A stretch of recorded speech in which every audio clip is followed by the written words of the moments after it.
Minute Client Podcast. Very excited to have you here on this beautiful Monday morning. I'm actually back in Canberra for the week, back in my old hometown that I grew up in. I'm actually walking through the suburb that I grew up in up until the age of about 15. And so the name of that suburb is called Scullen. And just over here, I'm pointing over here, was my best friend's home that I would ride to, all the time growing up through primary school. Actually, I'll turn around if you're on the, let me turn the camera around here. I don't know what's going on with this. Just over my shoulder here, just that place just there. I used to play cricket. See where that car is? Hang on, I had to point where that car is there in the front yard there. Hang on, let me just turn the camera here. I'd play cricket with him, and we grew up playing cricket together. Anyway, what I want to talk to you about today is a very, very valuable lesson. Actually, it's about one of my favorite topics, which is cars. I absolutely love cars. So what I'm going to talk about is my three favorite car manufacturers and how they can help you sell a lot more coaching and consulting. So those three car manufacturers are Ferrari, Porsche, and Lamborghini. Probably my favorite out of those three would be Ferrari. But I love all three of them, and I'm very much a cars guy. I've got a lot of dream cars that I on my bucket list to buy. Maybe I'll tell you a few of them at the end of this podcast. But what I want to do is talk to you about a very valuable lesson in how they can help you sell a lot more coaching. All right. So when you think of Ferrari, Porsche, and Lamborghini, obviously they're three different brands, and when you think of them, right, you think of different words or different. You think of what's a good way to describe this? You think of different kind of benefits that each of them provide, right? So they're all car manufacturers, but you go to buy a Lamborghini or a Ferrari or a Porsche for very different reasons. Okay, so I'll give you an example. If you want to go buy a Porsche, a lot of people love Porsches, like Porsche guys, because Porsche means German engineering, right? So it's German engineering. Like when you think of Porsche, you think of German engineering, you think of like very clinical, very technically good. You think of like fast lap times, right? Clinical, technically good, German engineering. When you think of like a Lamborghini, right, you think of fast, outrageous, very loud, kind of futuristic looking, right? Hard edges. When you think of Ferrari, you think racing, like passion, right? You think, I don't know if elegant is the right word, but if you look at a Ferrari versus a Lamborghini, like Ferrari is a little bit more smooth versus a Lamborghini, so it's like very hard edges. So elegant, I'm thinking of a different word for elegant, but you understand what I'm trying to say here.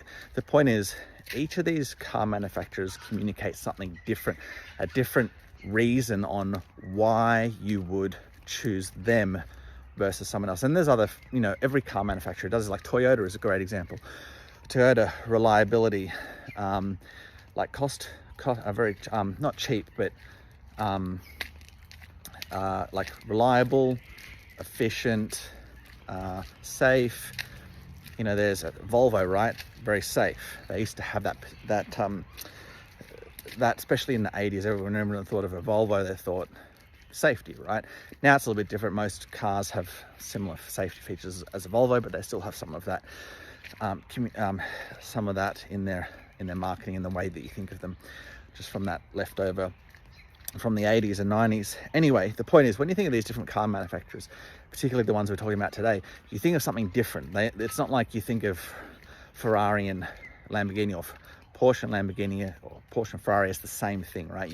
You go to buy each of them for different reasons.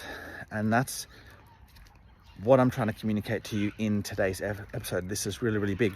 You buy these different cars for different reasons, if you're trying to achieve different reasons, or if they, certain cars appeal to you. Like, I know when I go to buy a Lamborghini, I'm doing it because, you want to be loud and you want to show off in a way, right? Or if I buy a Ferrari, similar, show off maybe in a bit more of an understated way, but I'm also doing it because I love the passion that Ferraris have, and that's what it communicates about me when I drive one, for example. The point is, I'm buying it for different reasons. And what really the lesson here is that I'm communicating to you is the lesson in positioning, right? So when a brand talks about positioning, they're thinking about, okay, how do we position this particular product or this whole brand, this whole company, so that when people thinking about this, you can do positioning for a specific car, right? Because there's a whole, Ferrari has a whole lineup. Ferrari, Lamborghini, Porsche, they have a whole lineup of cars. Porsche has the 911. They've got the Cayenne, like the four-wheel drive. So different cars within their lineup do different things.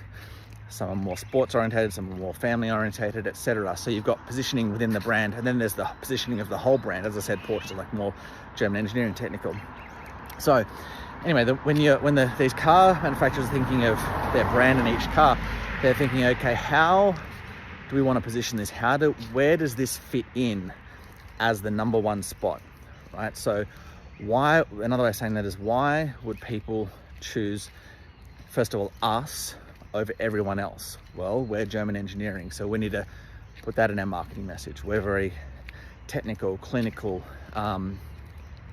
we have the best lap times, all these things, right? And then Ferrari, like, for example, really great example, like Ferrari brought out a new four-wheel drive SUV, but they're not calling it an SUV. They don't want to they're Ferrari, they don't want to be like everyone else. They don't want to be seen as bringing out an SUV. So they've brought out this kind of new, it's called a pay song. I can't really pronounce it. It's quite a strange word. If you look it up, Ferrari SUV, again, they don't want to call it an SUV, but everyone else is calling it SUV because of the positioning thing, right? They want this particular car that's kind of like an SUV to not be an SUV, because so it's positioned as this different thing. And hey, here's this kind of four-wheel drive that you can, it doesn't even have that much more boot space, but this is where this particular car would fit in with your life, right? You would use it in this, it's more comfortable for more longer road trips, blah, blah, blah. Anyway, the point is positioning. Where does the brand fit in with, let's start with the brands, because that's the easiest thing. Not sure what's happening here with this. Where does the brand fit in? Why would someone choose Ferrari over Porsche? Why would someone choose Porsche over Lamborghini? That all comes down to positioning, right? So Porsche, for example, knows that there are going to be certain people in the marketplace that want the German engineering, that want the more clinical driving experience. So that's their positioning, right? Then there are Lamborghini. Their positioning is like loud, futuristic, hard edges, etc. And they maintain that positioning, right? They know that that's their thing. That's where they're positioning the market, and that's why people are choosing them over everyone else. Ferrari, again, has their own positioning in the marketplace. Now, the reason why this is important for you to sell more coaching is because how you're positioned gives people a reason to choose you over everyone else, right? So as I said, there are going to be people in the market that want that loud, brash, futuristic, in your face kind of look at me type Lamborghini car. And so that's why people choose them, right? That's why people make the buying decision. I'm going to spend $500,000 or whatever it is with Lamborghini versus Ferrari because I want this particular benefit. I want this, particular benefit, I guess you would say it is. So how can we use this in our coaching business? And this is why positioning is so critical. It gives people a reason to choose you over everyone else in the marketplace. Okay, so let me give you an example. Like everyone here probably knows the guys over at Clients and Community. So they have kind of positioned themselves as like, hey, if you want to get clients, we use Facebook groups. Everyone kind of knows them as the Facebook group guys, the Clients and Community guys. All right. Tony Robbins positioned as like the number one, as the number one life coach. For me, kind of some of my positioning is helping you get clients without a complex funnel, just sending one email per day. If you want clients without a funnel, really simple, go see Luke, here's the one email per day, just get clients by sending one email per day. So the point is, each coach that is super successful has their own way of positioning themselves in the market. Now, how do you actually do this, right? And there's a few different ways. Probably the easiest way is just to niche down in the beginning, is to ideally solve a unique problem. If you can solve there's not many unique problems out there anymore, but if you can solve a unique problem, then that's probably the easiest way. Another way is and this is quite hard, but if you can do it, is super powerful, is to create your own category. Right, so there's this guy named Ben Settle that I've been following for many years. He's also an email guy, and the way that he's positioned himself is like, when you create your own category, it's like you're creating your, like, what are you like number one in the world at? So the way that he's created his own category is like he's the number one authority kind of like on email education. Like no one in the world has done more email education, like copywriting, how to get sales, how to make money with email than him. He's got more books, he does like a monthly newsletter. He's literally got hundreds and hundreds and hundreds of thousands of words just on how to use email to grow your business. So he's the number one authority on email marketing education, and that's his category. He kind of made up that category. A really great example of this is when the first person like climbed Mount Everest, right? So they were the first human being to do it, and then it was like, who was it after that? Then it was the first woman, right? Then it was the first Hispanic person. Then it was the first one-armed person. Then it was the next one-legged person or whatever, right? So each person has become the first because they created their own category. Well, I'm the first this type of person, right? And so that's what it means to create your own category. And this does take some thinking, right? But if you can create your own category, it can be super powerful. Think of like the first person who came up with emotional intelligence. I don't know if that was Daniel Goleman, who wrote a book on it. I don't know if he actually came up with the term emotional intelligence, because you've got IQ, right, which we've known about that for a long time, but emotional intelligence, I think it's a pretty recent thing, but it's a category it's like a whole area of study that's been created. Could you imagine if you were the first coach to discover emotional intelligence, right, and position yourself as hey, I'm the foremost authority on emotional intelligence. I discovered this, and so you're number one on that topic. Now that's a very broad topic, and it's harder to be positioned as number one on a broad topic like that. So that's why you want to kind of create your own very specific